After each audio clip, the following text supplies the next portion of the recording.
बिस्मिल्लाहिर्रहमानिर्रहीम। या अलकाइम चैनल में खुश आमदीद। अस्सलाम वालेकुम। मौला अली अलैहिस्सलाम की ज़िंदगी में बहुत से वाक़यात पेश आए और बहुत से वाक़यात आपने ज़रूर सुने होंगे। आज की हमारी वीडियो का अनवान है मौला अली अलैहिस्सलाम की अंगूठी और जंगल का शेर। एक मरतबा इमाम अली अलैहिस्सलाम तशरीफ़ फरमा थे कि तब ही एक शख्स मौला अली अलैहिस्सलाम की खिदमत में हाजिर हुआ और अर्ज़ करने लगा, या अमीर अल मोमिनीन इमाम अली अलैहिस्सलाम, मैं सफ़र का इरादा रखता हूँ, लेकिन रास्ते में मुझे शेर और जंगली जानवरों का खतरा है। या इमाम, मैं क्या करूं? उस शख्स की बात सुनकर मौलाए कायनात इमाम अली अलैहिस्सलाम ने फरमाया, परेशान न हो। और हज़रत अमीर अल मोमिनीन इमाम अली अलैहिस्सलाम ने अपने हाथ में मौजूद अंगूठी को उतारा और वो अंगूठी उस शख्स को दे दी। और फिर हज़रत अली अलैहिस्सलाम ने फरमाया, ए बंदा खुदा, दुराने सफ़र जब भी तुम्हारे सामने कोई शेर या कोई जंगली जानवर आ जाए, तुम उसको ये अंगूठी दिखा देना और कहना है ये अंगूठी इमाम अली इब्न अबी तालिब अलैहिस्सलाम की है। उस शख्स ने जो ही उस अंगूठी को देखा तो उस अंगूठी को इमाम अली अलैहिस्सलाम से ले लिया।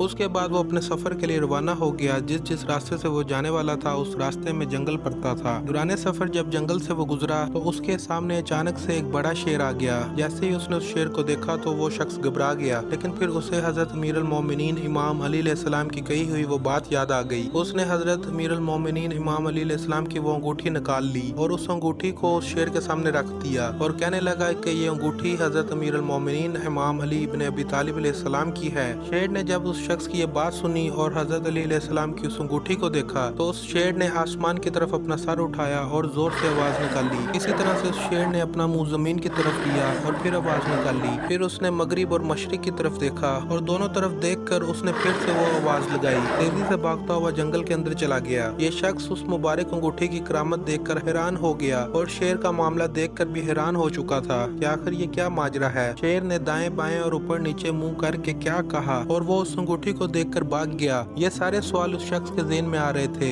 लेकिन उसे सफर पर जाना था। फिर वो शख्स अपने सफर पर रवाना हो गया और उसके बाद उसे कोई भी खतरा अपने रास्ते में नजर नहीं आया और उसने आराम से अपना सफर तय कर लिया। उसके बाद जब वो अपने सफर से वापस आने लगा तो वापसी में वो उसी जंगल से आ रहा था और उस जंगल में उस सफर में उसे कोई भी परेशानी नहीं हुई और वो वापस आसानी से आ गया। जब वो शख्स अपने सफर से वापस आया तो हजरत इमाम अली अलैहिस्सलाम की खिदमत में हाजिर हुआ और आकर सलाम करने के बाद अर्ज करने लगा, या इमाम अली अलैहिस्सलाम, मेरे साथ ऐसा मामला पेश आया है कि शेर ने जब आपकी अंगूठी देखी तो उसने मुंह आसमान की तरफ करके एक दार मारी और फिर नीचे जमीन की तरफ देखकर एक और दार मारी और ऐसे ही उसने मगरिब और मशरिक की तरफ देखकर भी आवाज लगाई। फिर उस अंगूठी को देखकर पता नहीं कहां वो तेजी से चला गया। उस शख्स की ये बात सुनकर हजरत अमीर अल मोमिनीन इमाम अली अलैहिस्सलाम ने फरमाया, बंदा खुदा, क्या तुमको ये पता है कि इन आवाजों में जो शेर ने आसमान और जमीन की तरफ देखकर निकाली और मशरिक और मगरिब की जानिब देखकर, उन आवाजों का क्या मतलब था? तो उस शख्स ने अर्ज किया, बिल्कुल नहीं, आप मुझसे बेहतर जानते हैं। तो इमाम अली अलैहिस्सलाम ने फरमाया, ऐ शख्स, उस शेर ने जब आसमान की तरफ अपना मुंह करके आवाज लगाई तो उसने कहा था, कसम है उस जात की जिसने आसमान को कायम किया। और जब जमीन की तरफ देखा तो उसने कहा कि कसम है मुझे उस जात की जिसने इस जमीन को बिछाया। और फिर उसने मशरिक और मगरिब की तरफ मुंह करके कहा, कसम है उस जात की जिसने मशरिक से सूरज निकाला और मगरिब में डुबो दिया। मैं इन शहरों में नहीं रहूंगा जहाँ मेरी शिकायत हजरत इमाम अली अलैहिस्सलाम से की जाए। ये थी आज की video. Thank you for watching. Like, subscribe and share my channel या अलकाइम टीवी।